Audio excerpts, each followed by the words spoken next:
2 innings against the college team is still a far cry from what you might see on opening day, but every step forward here at spring training is important, and Jon Lester felt good about his 2 innings today. Yeah, I mean, pitchers all talk about, getting that first one under their belt and making sure they can throw all of their pitches, especially their fastball for strikes. He seemed to have good command in those 2 innings. Obviously, there was a little bleeder up the middle that they got on base on. Salto Lamakia threw the runner out. So he, the one concern, I think, was the first inning because, Northeastern was swinging away there, and there were 3 quick outs, and you wonder if, he got enough work in, and I think that's the one thing you worry about, but he seemed to get all the work he needed, and he just seems like a real motivated guy this year. He just seems different than other years. I think he really, what happened last September really got to him, and I think he's kind of pitching with a chip on his shoulder. Well, he admitted to treating the offseason a little differently because of how badly things ended for both himself and the team in September. He also admitted that even though he was facing a college team, he felt some butterflies before the game today.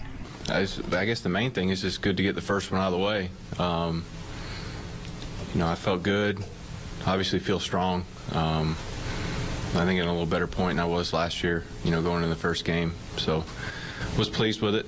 Lester's next start will be against a major league club. Meantime, we've talked a lot, Nick, about the competition going on at different positions. Pitching, obviously, has a lot of battles right now on the pitching staff. But in the outfield, there's a good one that will begin at some point. Ryan Sweeney, Cody Ross, both fighting for playing time. They'll probably both start the season in the outfield with Carl Crawford suffering the setback on his wrist. But Cody Ross making an early statement with a home run and a grand slam today. When they acquired him, and really leading up to them acquiring him, he was the one guy out there when you look at his swing and the way he plays the game, he really seemed very suited for this team.